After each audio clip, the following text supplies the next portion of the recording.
You fly a 747. I do. So this is fascinating to me. So for someone who flies a 747 around the world, this is awesome, because if there's someone out there who's watching this and is flight training and hates every minute of it, that is not what will stick with you for the rest of your life, because I'm assuming you don't feel that way now when you fly. That is correct. So that's good news. I really enjoy it, in fact. So at what point? I'll tell you where they're split. Okay, perfect. When I first got really good at something, and I was really good at it, navigation. Interesting. I was so good at navigation. I felt like I learned about not just, look, navigation's a basic skill. You essentially trust your times and your calculations, and you trust your times, and you look out the window, and if things went well, the thing is there. And that's really rewarding.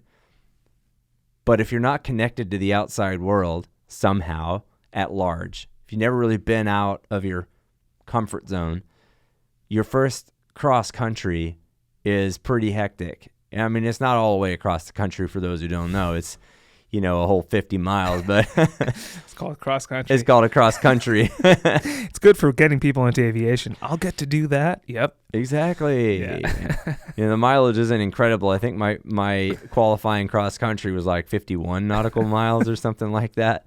It was and not really outside of the practice area that you normally would be in of a 40-mile radius. So you kind of barely make it outside to the other side, yeah. To the other side of the practice area that you're familiar with. And so that's not so incredible. But when you trust your times and you nail it to the second, something clicks.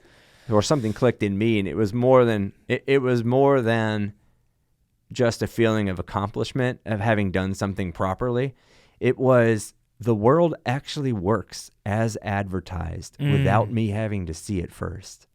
I experienced it exactly as it was supposed to be done, exactly as the calculation. I was slotted in with air traffic control, with the other traffic around, with the weather, with my own math, no one else's. I did the math. And I looked out the window in the second, and I saw that thing I was supposed to see. Blew my mind. And all of a sudden I thought, yeah, that's pretty good. This is all right. Yeah.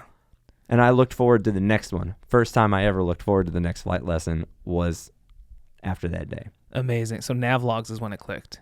Something like that. Something Navlogs were easy for me because I was good at math. Right. And by the way, I still wanted to be an architect at that point. But I really did enjoy that thing that I was doing. And I looked forward to doing more of it. Right. Instrument training and instrument flying was even better because it was like the next iteration of that. Right. And for those people who don't know exactly what instrument flying is basically navigation with your eyes closed in a way. You really have to do the calculations. Trusting your times is one thing, but you trust everything because you can't see anything. And you potentially can't see anything. But even if you could, the more meaningful thing would be your calculations, your instruments, and what's inside the flight deck as opposed to what's outside the flight deck. And you have to mentally construct a world that fits. And it's quite a thing.